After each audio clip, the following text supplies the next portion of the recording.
Loyalam E-PAO tabiriba khudingmapu Hidram Susmitana numidangi pau pizari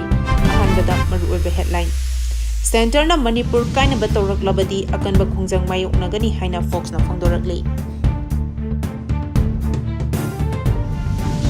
Manipur Youth Congress ki membership oinabage enrollment ngasi hodokre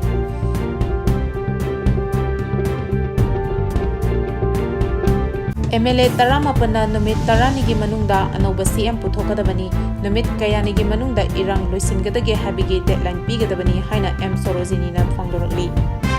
pau sandona pizari Centerna Manipurda Kainaba Touraklabadi Akanba Khongjang Mayoknagani haina Fosc na phangdorakli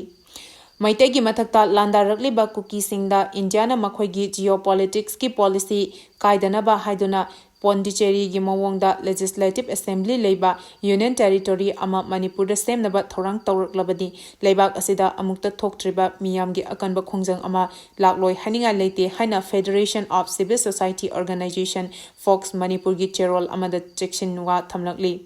Fosc ki Information and Public Relations Secretary Nearest Mangangna Thadorakpa Cherol asida hauzik oriba Manipur gi phibam asida state lengakna mating leina thabak tawba changi Kuki gi khutlai paiba loop sing KNO KNN na chingba kayana Manipur da chathariba terrorism gi thawong sing asigi mayokta India government na wafam amata haiba ngamdana leriba asigi wahan thokarino India government na semgat khiba KNO amadi kuki khutlai paiba singna huinaw macha chawnaba yoklaga leiton lei haiba adumak central government ki mathakta tawrakloi haninga lete Handak Union Home Minister na sil langlaga BJP gi MP Sambit Patrana chair laudona Manipur ing tapa hanjelana ba Maitai Naga amadi kuki gi MLA sing yauna mifam ama pangthokiba matung ikan kanadana Maitai gi khulsingda landaba haurakliba thawong asimak India government pu kuki singna thawoidre habigi khudamni Jiri Bangi Boro Bekra Subdivision gi Police Station amada bom amadi nongmai kapsinba yum amadi school mai thabagi thabak sing chatharakliba asi center na yengduna legadoribra Thokleba lan asida anoba landa ama oina kuki singna drone sizinuna aerial bombing chamarom tawduna state forcing sokhan kre maunaha ama lekhidre pawmi amadi micham kaya asok apan nangkre Koki singna Manipur da drone attack amadi missile attack chatharakpa asi India gi internal security da chawna singnaba ahanba thodok amani haina Indian Army na leramba awangba thake officer amanda phongdokpa lekhre Manipur da illegal immigrants singna chatharakliba lan asida ngasi fawba India government na masak naiba action amata lokhatana leriba asi gi aronba kari agenda lebege haiba miyam da wahankaya thoklakle haina phongdorakli Manipur Youth Congress ki membership oinabagi enrollment ngasi hodokre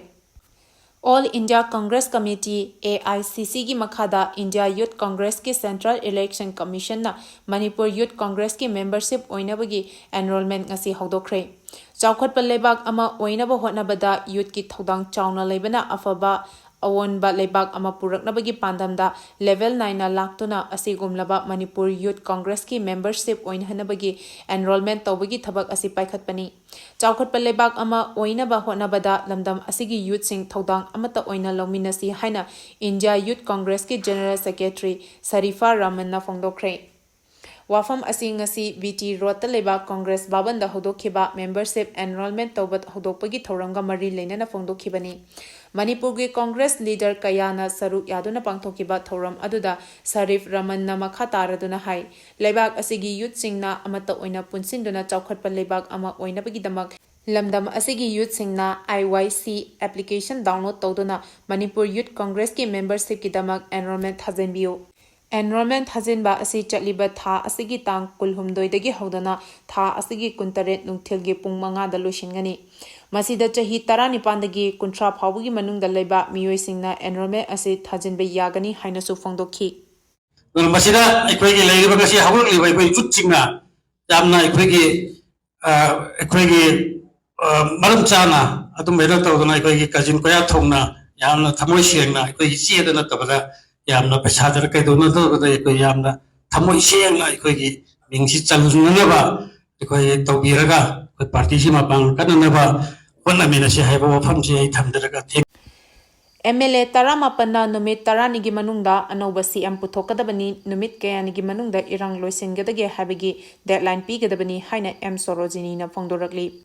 BJP की MLA Taramapanna Hojik Ladiba Chief Minister N Viren asi mafam sindokadabani haina Prime Minister da ai beche role pisinduna takshinba laikrabanina namit tarani gi manungda nauna ohenningliba CM adugi maming miyam khangna lauthokadabani nauna CM oigadoriba mioi aduna ladiba irang asi namit kayani gi manungda chapchana loisingadage habadugi deadline pigadabani haina Universal Murders Organization UMO gi President Moirangthem Sorojini na phongdokhrei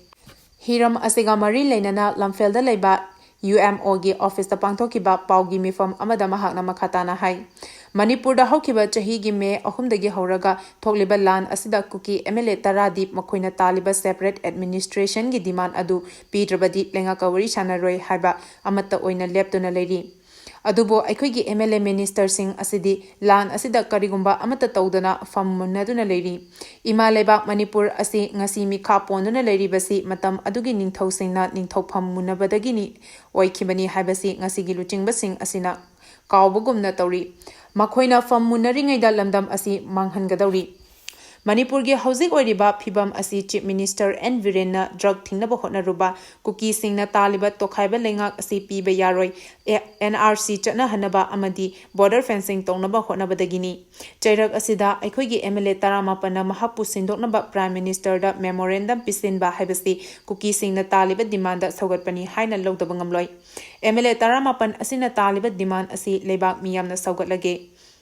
Adubu nauna CM oigadoriba mioi adu MLA Taramapan asina numit tarani gi manungda miyam khangna lauthokpiraga thokliba lan asi numit kayani gi manungda lushinba angamgani habagi achepa thajaba adu pigadabani madungamba taragadi leba miyamnasu center da CM sinnaba taksingani MLA singsu Delhi da chatlaga takshinbada miyamna sawatkani haina phongdokhi Aikhoigina adu ngamdaba aduga chief minister tingba chiniga dongya Takilamba haibase Manipuri pada miyam se makoi drama pada kulai oya china bani haide bangamo koi mayam na pam da bado koi su pam de UM su pam de tau badabo haujik chinga doi ba chief minister se kanano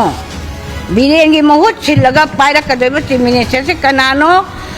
pada miyam gi mamangda maduhana so tobiu Mahairoi singna thengnariba awaba sing kokhanbiu Lamdam asigi tungi yumbirel oirakadoriba Mahairoi singi khanbiduna Moijing High School Headmaster in charge amadi award pa oza sing mari leinaba authority na athubada thabira ukhaina Educational Guide Center EDC Thobal Moijing na sarkar gi pukning chingchilatli ngasi Thobal Moijing da leiba center asigi office ta pangthokiba paugi mifam amada EGC gi president MM Abdul Razak amasung Secretary Sahamuddin Maibamna Phongdokhibada Center asigi Executive Member sing Advisory Board Social Worker amadi Oja sing punna mifam pangthoktuna school asigi oiriba fibamgi matangda khanakhrei Mifam adugi matung inna haukiba tha ahumdagi Moijing High School Working Headmaster in charge amata leitabana Mahairoi singda khudong chadaba kaya mayoknare Sarkar gi khudong chadaba Kaya leirabasu Mahairoi singi damakta khallaga alternative arrangement ama tawduna hapta amagi manungda regular headmaster in charge ama tharaknaba ngasigi mifam aduna Manipuri Sarkargi Education Department ki pukning chingsinki School asida oja watpage awaba mayok naringai talak asida oja mari promotion ga loinana transfer tokhiba asina Mahairoi singda amuka hena awaba oire maram aduna athuba matamda mari leinaba authority na hiram asida miyeng changbiduna award pa oja sing thabira u class 10 exam thagadaba kuiraktraba matam sida school asida oja gi award pa lehenbi ganu haina su phongdokhi Mahikor Rams Teacher Training Center Manipur gi Unit A Pagantabi gi anauba 4th Best Training Course chatliba chahi asigi December gi tang ani ningthaukaban numit asidagi class haujaragani maram asena MRTTC Pagantabi da lakpiduna training form lobiranaba nolukna khanganjari course asida thamjariba khudong saba singdi rhymes teaching training child psychology first aid course yoga potloi makeup training loina na lamdam asida miyamna pamna sizinariba kauna singi craft training gi khudong saba singstu fangigani hena akupa marol gi dama contact number 9837161295 natraga 9362775603 asidagi khangbiba yagani Numit mangani chupna chathagadaba Basic Fire and Life Safety Training Program hodokre Manipur Fire Service Department na senduna numit mangani chupna chathagadaba Basic Fire and Life Safety Training Program gi ahum suba batch ngasi Manipur gi Fire Service Headquarter da hodokre. Fire Service na loriba thodang amadi maihau langpok thoklakpa matamda lawba yaba thodang sing miyamde hena khanghanaba training program asi pangthokpani.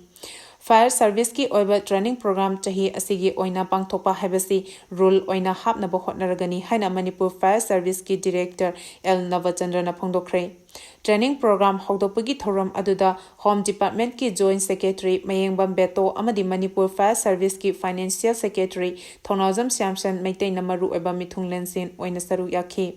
Pangthokiba training program aduda tongan ba hospital gi staff school amasung college kaya gi mahiruising yauna saru yakhiba singda Fire Prevention Wing gi staff sing na maihau lampok tholapa matamda lokhat kadaba thorang singi matangda wakhal tahan khibaga loinana tongan ba rescue equipment singsu demonstration tawdona utkhi. Paugi marak thatna loyalam E-PAO tabiriba khudimakna channel asibu nungsibiduna like amadi subscribe tawbiduna subscriber masing hengat hanbada adom sumating pangbiyu. Lieutenant General na Manipur gi AR gi formation sing yengsinkre. Army gi Eastern Command ki commander oiriba Lieutenant General RC Tiwari na Spare Corps gi makhada Ukhrul amasung Chuchampur district ta leriba Assam Rifles ki formation gi sing yengsinkre. GOC Eastern Command ki Manipur Khongchat asi state asi gi maru oiba mafam singda deploy toriba force singna matam amada hekta operation gi damak sem saduna leriba sing yengsin khibani. Khongchat asida Lieutenant General Tiwari na Assam Rifles ki personnel singna yamna professionalism ga matloinana mathau pangthokpagi damakta thagatpa phongdokhi. Tungda singna rakpa yaba kayada mayoknaba ngamnaba force asina thak wangna sem saduna lebigi tangai fadana kaya phongdokladuna awang nongpok lamdamda mathau pangthokpada khudong chadaba fibam kaya mayokna ribasing chap chana thengnaba ngamnaba sem sanaba sukhanghanki. Amaromda Manipur gi security amasung mara chetpa fibam lehenaba honabada Assam Rifles na loriba maru oiba thodang kaya adubu ningsingladuna lamdam asibu ngak shenduna thamnaba honabada Indian Army na chap chana lepli haba wafam su phongdokhi. Manipur da world class sports stadium sanaba khanakre. Hauzik Delhi gi Khongchatta Ladiba Chief Minister N Virena Youth Affairs and Sports amasung Works Minister Gavidas Khongjang loinana Union Minister for Parliamentary Affairs and Minority Affairs Kiran Rajizu unakre. Atopa amadana Chief Minister N Viren amasung Works Minister Anina Chief Secretary Vinit Joshi yauna PWD gi official singa loinana state asegya urban amasung rural sector singda development works sing mapung fana pakhanabagi matangda khanakre hari. Chief Minister N Virena mahaki account ta thagalakpa warol amada haribana ngasi Works Minister Govindas ka loinana New Delhi da Union Minister Kiran Rajizu unakhiba aduda Ministry of Minority Affairs ki mityeng makhada state asida achoba development project kaya ama yamna khumang chawshina changseliba asigi matangda khanaki. Loinana state asigi sports person singi hena chawkhat hanaba amasung akhoigi talent sing adu yokhatnabagi damakta world class football stadium ama semgatnabagi matangda su khanaki. Khongthang asi state government na lamdam asigi sanarusing world class infrastructure gi khudongchaba ama piduna sports pu mapung fana chawkhat hanaba pikhiba thajaba adugi manung channani hari. Foreign Medical Graduate Exam Center Manipur da thambiyo haina AMMAAS na phongdorakli.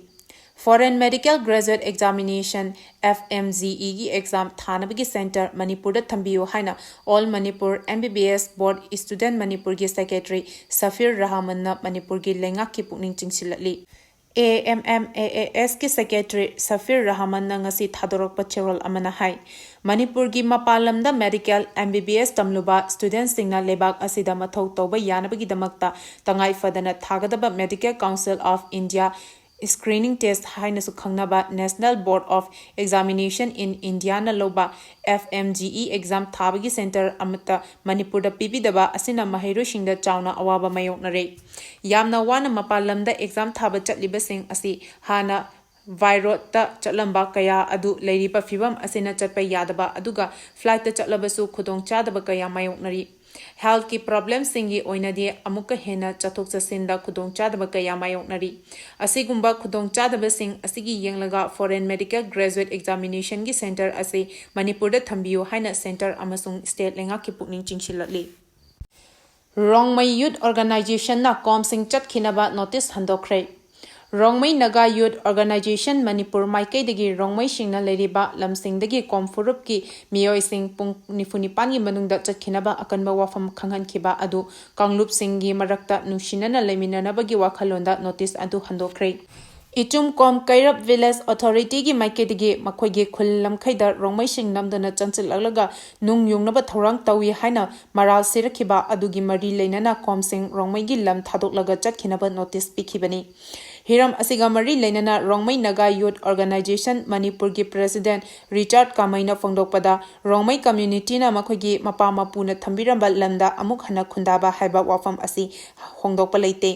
अदुबु अतोपा कांगलुप का नुसी चानना लेमिनबा हाइबा असिसु मरु ओइ हाइना लौबदगी कॉमसिंग रोंगमईगी lump थादोक्तुना चखिनबा notice अदु हंदोकपनी कॉमगी लुचिंगबसिंगना मतुंग ताबदा कांगलुप की ओइबा उंखटनबा याबा थबक थोक्तनबा होनगदबनी हाइरदुना इचुम com village authority ना रोंगमईगी लमबु मखोइगी Lumbini हाइना claim तौरिबा अदु हंदोकदबनी हाइरी अमरोमदा com union Manipur की माइकेदगी इचुम com carob की खुंजा सिंगा रोंगमई सिंगी मरक्ता उंखटनबा अमा लई हाइबा अदु यूनियन असिदी खंगदे अदुबो तोंगान तोंगानबा कामलुप सिंगी नुक्सी चानना लेमिनबगी इंटरेस्टा कॉम सिंग रोंगमईगी लम थादोक्तुना चटकदबनी हाइबा नोटिस अदु हंदोकपिनबा अपील तौखी अपील अदुगी मतुंग इन्ना रोंगमई यूथ ऑर्गेनाइजेशन ना कॉम सिंग द थमखिबा वाफम हंदोखी पाउगी मरक थतना लोयालम ई पाउ ताबिरिबा खुदिमकना चैनल असिबु नुंसिबिदुना लाइक अमदी सब्सक्राइब तौबिदुना सब्सक्राइबर मसिंग हेंगत हनबदा अदोमसु मतेंग पांगबियु अरोइबदा मरुओइबा पाउ अमुका हना पिजरी सेंटरना मणिपुर काइनबा तौरक्लबदी अकनबा खोंजंग मायोकनगनी हाइना फोक्स ना फोंदोरकली मणिपुर यूथ कांग्रेस की मेंबरशिप ओइनबगी एनरोलमेंट ngasi हौदोखरे MLA 18 नुमित 10 की मनुंगदा अनौबा CM पुथोकदबनी नुमित कयानी की मनुंगदा इरांग लोइसिनगदगे हाबिगी डेडलाइन पीगदबनी हाइना M सोरोजिनी ना फोंदोखरे मतंग असिदा नुमिदांगी पाउ पीपल लोजरे लोयालम ई पाउ ताबिरिबा खुदिमपु अमुका हन्ना खुरुमजरी।